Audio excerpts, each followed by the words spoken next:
Ik ben Stan van Stekelenburg. Ik werk bij Bekerkamp Plants op de afdeling Ornamentals. Dat houdt in, wij produceren eigenlijk jong plantmateriaal vanuit stek en zaad. Ik werk hier nu 3 jaar en ik doe een deel onderzoek en een deel teelt. Hoeveel plantjes er doorheen gaan, dat durf ik niet te zeggen, maar het zijn er heel veel. Ik gebruik nu de sensoren ruim 1,5 jaar. De voordelen zijn vooral het inzicht krijgen in eigenlijk de plant. Dus je ziet meer wat hij doet, waarop hij reageert en waarom hij bepaalde dingen doet. En door middel van data in plaats van gevoel. Je verwacht ook altijd dat je aan het begin stress hebt, dat is logisch, maar ik had nooit verwacht dat dat 5 dagen zou duren gemiddeld. En zeker ook de inzakking en de stijging, dat geeft wel een heel mooi beeld in de kwaliteit eigenlijk van je stek.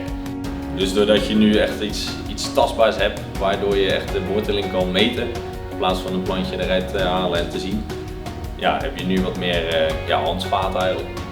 Via WhatsApp gebeurt dat nu geregeld, dat we eigenlijk een gesprek hebben van joh, wij zien bepaalde waarden in de grafieken, kan je dat verklaren? En ook zeg maar, de presentaties die jullie hier houden van echt bepaalde teelt of bepaalde fases van een teelt die uit worden gelicht en vervolgens worden uitgelegd, dat vind ik heel erg waardevol. Bijvoorbeeld met het enten voor de hechting. Dat zijn wel zaken waarvan ik denk dat is heel interessant om te weten, omdat je wat meer kan kwantificeren in plaats van ergens een gevoel bij te hangen. Doordat we zijn overgeschakeld van andere afdekmethoden, dus in plaats van de plastic tent naar een acryldoek, dat hebben we ook gevolgd. Dat leek allemaal goed te gaan. Op basis van de gegevens uit de groosensoren hebben we dat dus werkelijk doorgezet. En dat zorgt wel voor een snellere beworteling en ook wat minder uitval, doordat je een actieve klimaat houdt onder je acryldoek in plaats van een plastic tent. En dat zijn wel zaken waarvan dat was wel het gevoel al en dat zagen we ook wel. Maar het is juist extra fijn dat je dat ook bevestigd krijgt. We hebben nu een minder lange bewortelingsperiode. Daar zijn zeker 4 tot 5 dagen afgegaan. En uiteindelijk heb je dus ook een wat actievere plant, waardoor je dus in je afwaartfase minder procenten uitval hebt.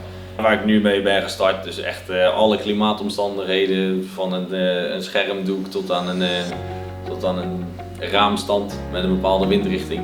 Te zorgen dat we inzichtelijk krijgen waarom een bepaalde dip wordt veroorzaakt en wat we daar dus aan kunnen doen. Ik denk zeker in bepaalde gewassen dat het wel heel veel inzicht zal gaan geven.